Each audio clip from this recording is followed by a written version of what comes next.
Peuple élu de Dieu, race destinataire de l'amour de Jésus, que la paix de Jésus soit avec vous et que la puissance du Saint-Esprit saisisse vos destinées, saisisse vos vies, saisisse l'ensemble de vos activités. Je prie que le ciel s'ouvre et que la puissance du Saint-Esprit soit votre guide, votre conducteur. Car la Bible déclare dans Luc chapitre 4 que conduit par le Saint-Esprit, Jésus alla au désert et par là, il commença son ministère lorsqu'il est sorti triomphateur. 7 minutes avec l'évangile. Nous sommes sous le livre de Matthieu, le chapitre 1, les versets 1, qui nous traite et qui parle de la généalogie de Jésus. Matthieu chapitre 1, les versets 1. Ainsi parle l'Éternel. Généalogie de Jésus-Christ, fils de David, fils d'Abraham.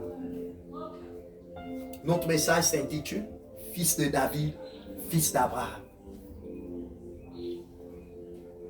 Ce texte a dérangé mon intimité avec les Saintes Écritures. Ce texte, en réalité, est censé bouleverser l'intelligence des hommes. L'intelligence, selon le psaume en son chapitre 10, la Bible déclare: Dieu cherche un homme qui soit intelligent et qui le cherche. L'intelligence, c'est la capacité à chercher, à approfondir son intimité avec Dieu. Ce texte me dérange parce que il n'est pas possible que Jésus soit d'abord fils de David et ensuite fils d'Abraham. Abraham est plus ancien que David. Oh, non, certainement tu n'as pas compris, je vais le dire d'une autre façon, adorateur. J'ai dit qu'il n'est pas possible parce que Abraham est ancêtre de David. Abraham vient des millions d'années avant David. Mais comment il est d'abord fils de David avant d'être fils d'Abraham? My God, je vais prêcher. La Bible nous révèle, lorsque Dieu parle au prophète Samuel, il dit: j'ai trouvé un homme selon mon cœur. My God. J'ai trouvé, ça veut dire qu'il a cherché. Or, pendant l'ancienne alliance, du livre de Genèse jusqu'au dernier des prophètes, Dieu a cherché un homme qui puisse satisfaire sa justice. Parce que l'homme s'était éloigné de Dieu. Oh, je peux entendre la voix du prophète Ésaïe qui dit: mes voix ne sont pas vos voix. Il dit: vos désirs ne sont pas mes désirs. Donc s'il parle des voies, il parle des chemins. Il fallait que le même qui est le chemin arrive. Et là, il dit quelque chose de fondamental au prophète. Il dit au prophète Samuel que j'ai trouvé un homme selon mon cœur qui fera quoi? Toutes mes volontés. Première chose, il faut d'abord que cet homme soit fait selon la matière du cœur de Dieu. My God. Que dis-tu, docteur? J'ai dit, l'homme qui doit faire la volonté de Dieu, la matière qui doit façonner cet homme, c'est le cœur de Dieu. Ça veut dire, on prend le cœur de Dieu et on façonne un homme. Et là, il est selon le cœur de Dieu. Mais sauf que, le Christ va nous le dire dans Matthieu. Le chapitre 6, il va dire: homme méchant que vous êtes, si vous pouvez donner les bonnes choses à vos enfants. Et David le dira dans le psaume 103, tel un père a compassion de ses enfants. Toi, tu as compassion de nous. Tout simplement pour dire, de la même façon, tu as un cœur en tant que père, en tant que mère. Mais il s'agit de cet organe.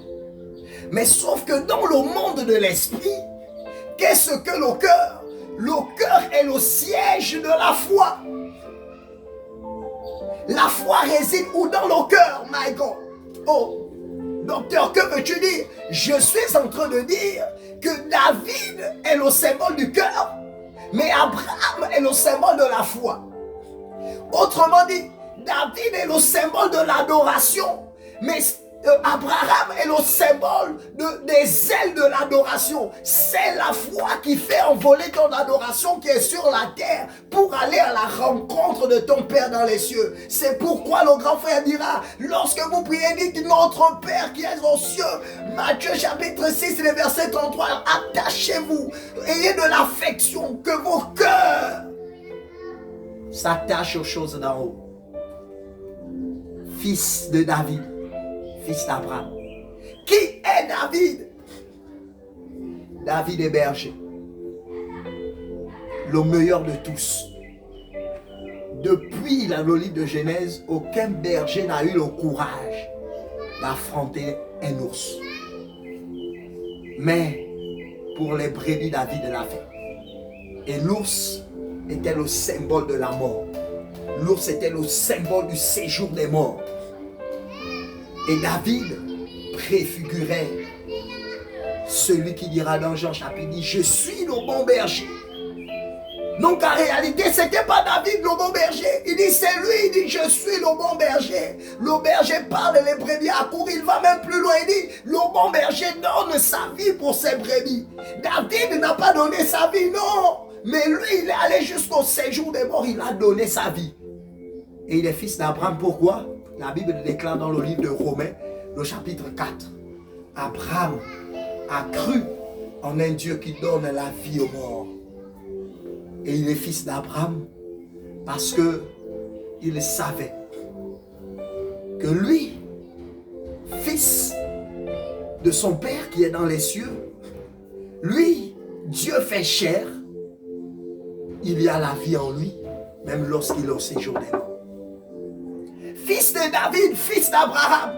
Fils de David parce que David est celui qui symbolise l'entrée triomphante. Ils disent Hosanna au fils de David. David est le symbole du triomphe. C'est le symbole de l'acte qui nous permet d'être justifiés. Et là, il y a l'image de Goliath. Certainement Goliath a pris le dessus. Mais je te dis, je te connecte à l'onction du fils de David. Du fils d'Abraham.